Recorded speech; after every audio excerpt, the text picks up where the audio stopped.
Le professeur m'interpelle en me demandant qu'est-ce qu'il avait dit tout à l'heure. En bon élève que je suis, je lui répondis que le quatrième angle est égal à 72 degrés.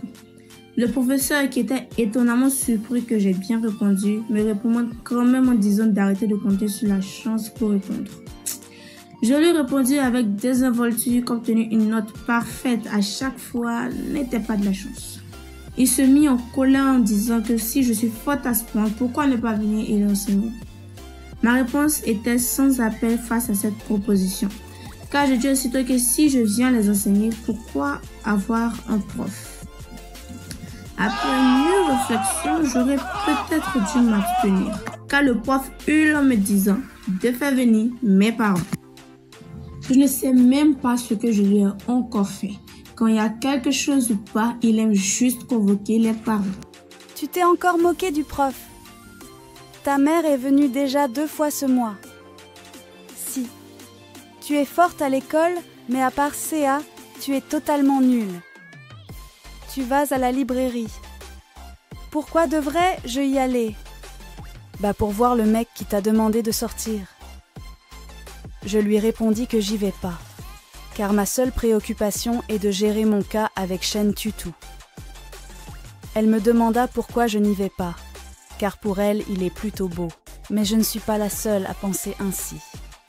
Donc, vous pouvez vous inscrire à un achat groupé pour y aller ensemble. Tu n'y vas vraiment pas? J'y vais pas. Elle me demanda comment allais-je gérer le cas de Chen Tutu sans l'aide de mon père. Mais j'ai une solution. C'est le moment où mon frère entre dans la partie. J'ai reçu un message. Il m'a répondu, mais avec ses réponses, le plan est parti pour échouer. De retour à la maison. Je commençais à avoir des remords concernant les fois, où je me battais avec mon frère. Ma mère m'appela en prononçant mon surnom, Gigi. Je me sentais coupable à ce moment-là. Pendant que je réfléchissais, elle me demanda de l'aider à ramener le plateau dans sa chambre. J'étais surprise, mais en même temps contente. Je pris alors le plateau toute heureuse. Ma mère était surprise par mon comportement vis-à-vis de mon frère. J'ai activé mon mode attentionné en ouvrant sa porte. Mais je l'ai vu assis, en train de fumer sur son fauteuil. J'étais assez surprise. Il était différent? Ou c'est moi qui rêve? C'est la première fois que j'ai rencontré Duan Jiaksu. Je ne sais pas si c'est la fumée de la chambre qui me laisse confuse. Ou est-ce le léger sourire dans ses yeux? Je me demandais si c'était vraiment lui toute choquée. Je lui ai alors demandé s'il avait fait une chirurgie esthétique. C'est ainsi que notre histoire a secrètement commencé à partir de ce malentendu assez ridicule. Il me regarda en souriant, suite à ma remarque. Je conclus alors que les parents ont accepté. Il m'appela en me disant de venir voir si sa chirurgie a réussi ou pas. À ce moment, mon frère apparut et j'étais surprise. Il me demanda s'il l'a encore ébloui. Jiaksu commença à rire. C'est à ce moment-là que j'ai demandé à Gege. Qui était-il? Mais Jiaksu continua de jouer la comédie. Pour mon frère, c'était très chaleureux. Cette personne va penser que je suis une idiote maintenant.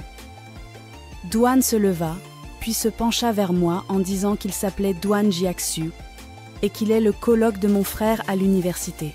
« Oh, je vois, Sangyan, il semblerait que je te ressemble. Tu t'es regardé dans un miroir. Alors pourquoi ta sœur me l'a demandé? Si tu avais fait une chirurgie. » Le mal était déjà fait. Mon frère avait entendu et tourna sa tête vers moi. Il était très en colère. Je l'expliquais que c'est logique qu'il fasse de la chirurgie. Est-ce que j'ai vraiment besoin de faire de la chirurgie? Je me suis trompée, c'est normal. Où trouves-tu que c'est normal? C'est clairement stupide. J'étais rouge de colère suite à ces affirmations à mon égard. Alors je me suis mise à pleurer. Au salon, ma mère avait entendu mes pleurs. Elle arriva en un éclair et demanda alors quel était le problème. « Comment peux-tu blesser ma sœur ?» C'étaient les paroles prononcées par mon frère contre son ami.